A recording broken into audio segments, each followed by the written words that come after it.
வணக்கம் மக்களே. நம்ம பார்க்க போகிற திரைப்படத்தோட விமர்சனத்தோட பேர் ப்ளூ ஸ்டார்.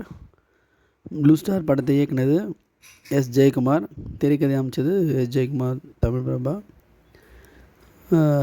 இந்த படத்தில் நடித்தவங்க அசோக் செல்வன், கீர்த்தி பாண்டியன், சாந்தனு, பகவதி பெருமாள், குமாரவேல், லிஸி ஆண்டனி மற்றும் நடிச்சிருக்காங்க. ஸோ இந்த படத்தோட கதையை பற்றி சொல்லப்போனால், அரக்கோணத்தை கதைக்களமாக எடுத்துருக்காங்க.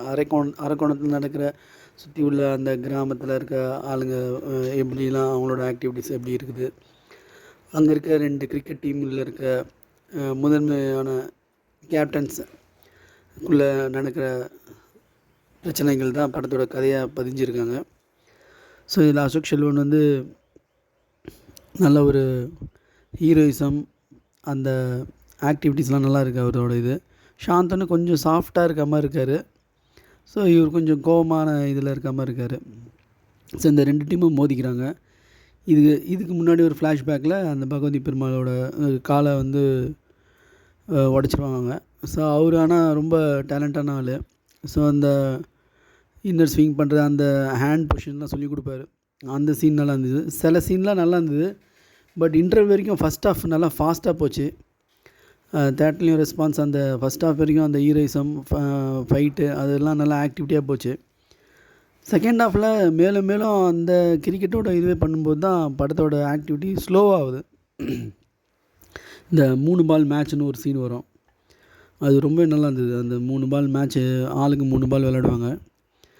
ரொம்ப ரியலிஸ்டிக்காக இருந்தது. அந்த பேட் உடையிற சீனாக இருக்கட்டும், அப்புறம் இந்த கிரிக்கெட் செலெக்ஷனில் பிளேயர்ஸில் சில பாலிடிக்ஸ்லாம் பண்ணுவாங்க. அது ரொம்ப கேவலமாக இருந்தது அந்த சீன்லாம். அதான் அவங்க செலெக்ஷன் பண்ணுற விதம் கேவலமாக இருந்தது. படம் சீன் நல்லா இல்லைன்னு சொல்ல வரல. அந்த செலக்ட் பண்ணுற இதெல்லாம் ரொம்ப கேவலமாக இன்னும் நடக்குதுன்றதை வந்து சூப்பராக பதிய வச்சுருந்தார் டைரக்டரு. இன்னொன்று, இந்த படத்தில் வந்து ஒரு வெஸ்ட் இண்டீஸ் டீம்னு ஒருத்தர் வருவார். வெஸ்ட் இண்டீஸ் டீம் பிளேயர்னு ஒருத்தர் வருவார். அவரோட ஆக்டிவிட்டீஸு, அவரோட ஆக்ஷன் சீக்வன்ஸ், அவர் அவுட் ஆகும்போது ஒரு ஆனஸ்ட்டாக பண்ணுவார் ஒரு விஷயம். அது வந்து யாரும் ஒத்துக்க மாட்டாங்க. அப்போ அவர் ஆனஸ்ட்டாக ஒன்று பண்ணுவார். அந்த சீன்லாம் ரொம்ப நல்லா இருந்தது. ஆனால் கிரிக்கெட்டே செகண்ட் ஹாஃபில் போகும்போது ஒரு தோய்வு வந்துடுச்சு. பாட்டு, அந்த ஒரு பாட்டு நல்லா இருக்குது படத்தில். அந்த பாட்டை சொல்லலாம். ஸோ படம் மொத்தத்தில் எப்படி இருக்குன்னு பார்த்தீங்கன்னா, ஃபஸ்ட் ஹாஃபு நல்லா காமெடியாகவும் ஃபாஸ்ட்டாகவும் ஆக்ஷனாகவும் போச்சு. செகண்ட் ஹாஃப் ஆனால் கொஞ்சம் ஸ்லோவாக இருந்தது. அது கொஞ்சம் இன்னும் ஆக்டிவாக இருக்கலாம். படத்தோட லென்த் கொஞ்சம் ரொம்ப அதிகமாக இருந்தது. செகண்ட் ஹாஃப் வந்து பார்த்திங்கன்னா நியர்லி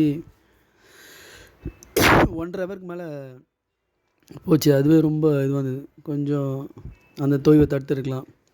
ஒரு இடத்துல அந்த பாண்டியராஜனோட பையன் வந்து பிருத்வி வந்து பார்த்திங்கன்னா ஒரு ₹20 வச்சுருப்பார்.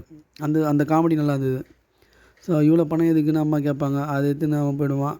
அண்ணன் தான் எடுத்துருக்கோம் அப்படின்னு சொல்லுவான். அந்த தம்பி கேரக்டர், அது சொல்ல வேண்டிய கேரக்டர். ஒரு இடத்துல வந்து அவர் ரொம்ப டொக்கு வச்சு ஆடுவார். ரொம்ப ஸ்லோ ஆடும்போது அந்த இடத்துல வந்து மாற்றி சொல்லுவாங்க.